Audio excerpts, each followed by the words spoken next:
Online prefer करें कि offline? तो पैनिकनेस होती है, नर्वसनेस आती है, लो कॉन्फिडेंस और होता बहुत है। सारे स्टूडेंट्स का ये भी क्वेश्चन होता है कि कितने दिनों के बाद मॉक टेस्ट देने चाहिए, 7 दिनों के बाद, 15 दिनों के बाद? होता है कि आप दिन में 2 भी टेस्ट देते हो तो कोई प्रॉब्लम नहीं है। नहीं था कि मैं अगले मॉक टेस्ट के लिए प्रेफर करती थी। मैं हमेशा अपनी आखिरी एग्जाम के लिए प्रेफर करती थी कि मुझे नीट क्रैक करनी, उसमें स्कोर लाना है। मॉक हेल्दी कंपटीशन हाँ। होनी चाहिए फ्रेंड्स के बीच में। नहीं, प्रोसेस मैनर में लाओ। जैसे एक चैप्टर मतलब 45 to 30 मिनट में हो जाना चाहिए आपका revise. Welcome to live again podcast. आज हम यहाँ आए एक नीट हसलर की कहानी जानने। नीट हसलर जो अपनी नीट की जर्नी से एक सक्सेस स्टोरी में कन्वर्ट करता है और अभी एक जीएमसी में एक एमबीबीएस स्टूडेंट है।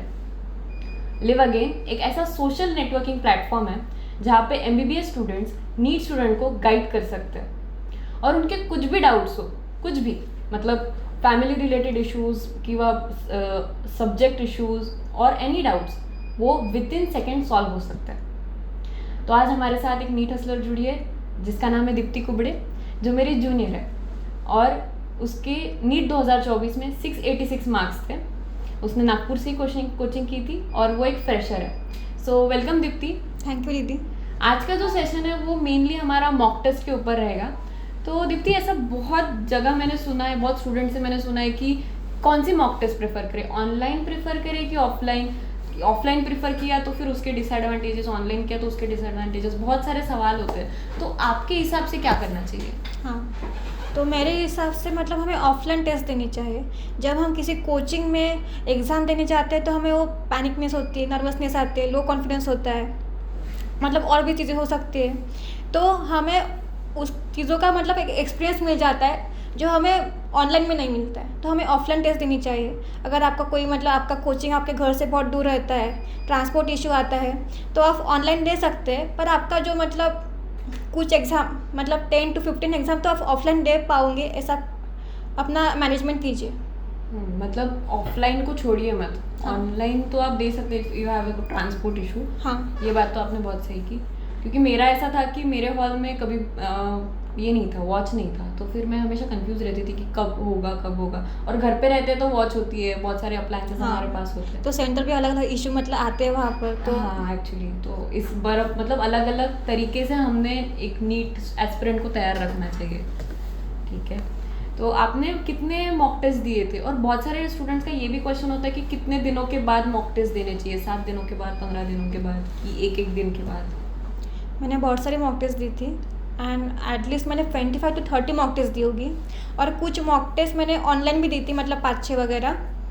तो आपने कहा कि मॉक टेस्ट में कितने गैप होने चाहिए। हाँ। तो मुझे लगता है कि आप दिन में 2 भी टेस्ट देते हो तो कोई प्रॉब्लम नहीं है। जितनी ज़्यादा प्रैक्टिस होती है मॉक टेस्ट देने की उतना अच्छा है। मॉक टेस्ट देते रहो, पढ़ाई भी करते रहो साथ में जितना वक्त मिलता है।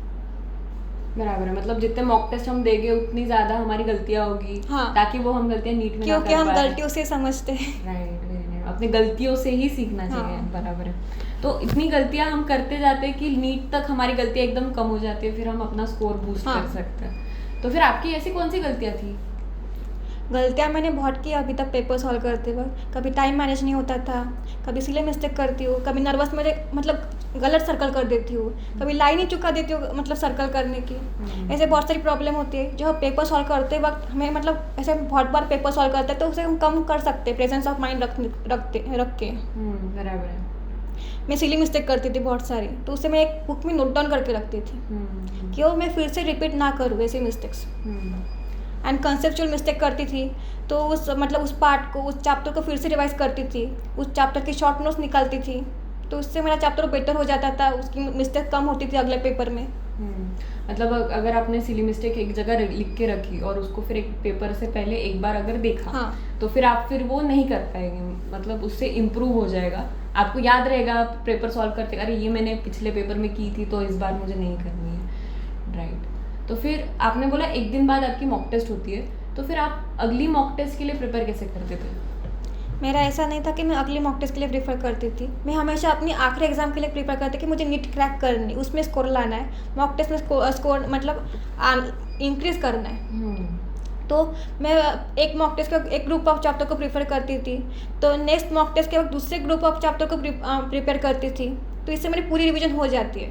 मतलब अपना नीट एग्ज़ाम ऐसा है कि उसमें रिवीजन बहुत इंपॉर्टेंट होती है। जितनी बार रिवीजन करो उतना अच्छा होता है। तो ऐसी मेरी एग्जाम स्ट्रैटेजी थी पेपर हाँ में। बराबर। तो आपने बोला कि आपने इतना खुद को मोटिवेट रखा था कि मुझे मार्क्स इम्प्रूव करना है, तो आप ऐसे क्या था आपका मोटिवेशन ही क्या था कि जिसकी वजह से आपको यही करना था, नीट ही देनी थी और अच्छे मार्क्स से ही क्वालिफाई होना था? सबसे बड़ा मोटिवेशन मेरा था कि मुझे बचपन से ही डॉक्टर बनना था। मतलब मैंने जब 6-7 में थी तब से ठहरा लिया था कि मुझे नीट क्रैक करनी है। एंड मेरा सेकंड मोटिवेशन था कि मैं हमेशा वक्त की तरफ देखती थी, अब कितने डेज बचे, 15 डेज बचे, 30 डेज बचे, अब मुझे इतनी दिन ही पढ़ाई करनी है। एंड जो हमें पेपर में कम मार्क्स है तो हमें तो ऑलवेज मोटिवेट करती है, हमें मार्क्स इंप्रूव करने हैं। अपने जो फ्रेंड सर्कल होता है वो भी हमें उनके साथ कंपटीशन से भी हमारे मार्क्स इंक्रीज होते हैं। सही बात है, हेल्दी कंपटीशन होनी चाहिए फ्रेंड्स के बीच में। नहीं, अगर मार्क्स कम आए तो डिप्रेशन में नहीं जाना है, और ज़्यादा आए तो ओवर कॉन्फिडेंस में नहीं जाना है, क्योंकि ये मार्क्स वैसे भी हमें मैटर नहीं करते। मेन मार्क्स तो हमारे नीट के लिए मैटर करते हैं। ठीक है, तो और मुझे पूछना था कि बहुत लोग, अभी आपने बताया 1 दिन बाद नहीं तो 7 दिन बाद, मतलब बहुत ज़्यादा पोर्शन को आप कैसे कवर करती थी?